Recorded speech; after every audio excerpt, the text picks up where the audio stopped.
Friends, welcome. இன்றைக்கி எங்கே வந்திருக்கோம் அப்படின்னு பார்த்தீங்கன்னா, ஒரு வருஷமாகவே தனிஷ்கா பார்த்தீங்கன்னா கண்ணு தெரியல, லாஸ்ட் பெஞ்சில் உட்கார வைக்கிறாங்க ஹைட் வைஸ்க்கு.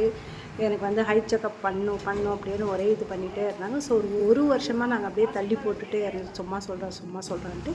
ஸோ இந்த வருஷம் ஸ்டார்டிங்லேருந்து ஸ்டார்ட் பண்ணியாச்சு.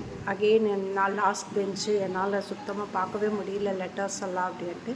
ஸோ அதனால் ஹைட் செக்கப்புக்கு வந்தாச்சு. அப்படியே மேடம் உள்ள ஹைட் செக் பண்ணிகிட்டே இருக்கும்போது நானும் வந்து ஒரு கூலிங் கிளாஸு பைக்கில் ட்ராவல் பண்ணும்போது வேணும் அப்படின்றதுனால நானுமே செக் பண்ணிகிட்ருந்தேன்.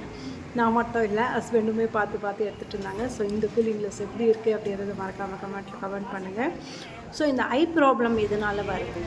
நிறைய குட்டீஸ் சொல்லும் போது கேட்குறதே கிடையாது. நிறைய டைம் வந்து கிட்டரை போய் உட்காந்து டிவி வாட்ச் பண்ணுறோம் அண்ட் மொபைல் ஃபோன் யூஸ் பண்ணுறோம். இதனால தான் இந்த ப்ராப்ளம்ஸே வருது. ஸோ தனிஷ்காவுக்கு வந்து 0.5 தான் இப்போதைக்கு இருக்குது. ரொம்ப பெரிய லெவல்லலாம் இல்லை, ஜஸ்ட்டு 0.5. ஸோ அந்த 0.5 வந்து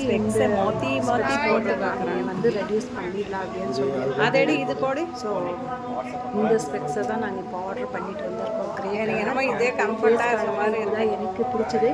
ஸோ இந்த பிங்க்குமே அவ்வளோ எடுக்கலை. ஸோ க்ரே கலரே ஆர்டர் பண்ணிட்டோம். உங்களுக்கு எது பிடிச்சிருக்கிறத மறக்காமல் கமெண்ட் பாக்ஸில் கமெண்ட். சூப்பராக இருக்குது. ஸோ எல்லா குட்டீஸ்க்குமே ஒரு ஸ்மால் ரெக்வெஸ்ட், மொபைல் ஃபோனெல்லாம் பாருங்கள் வேணான்னு சொல்ல ஒரு டைம் லிமிட்டேஷன் வச்சுக்கோங்க. அதே மாதிரி நைட்ஸில் வந்து பார்க்க போகாதீங்க. ஸோ அதுதான் மெயினாக வந்து கண்ணுக்கு ரொம்பவே அஃபெக்ட் ஆகுது. ஸோ இப்போதைக்கு தனிஷ்காக்கு பார்த்திங்கன்னா 0.5 தான் அஃபெக்ட் ஆகிருக்கு. அது வந்து க்யூர் பண்ணிடலாம் அப்படின்னு சொல்லியிருக்காங்க. ஸோ நீங்களுமே ரொம்ப கேர்ஃபுல்லாக இருங்க. Bye bye, see you.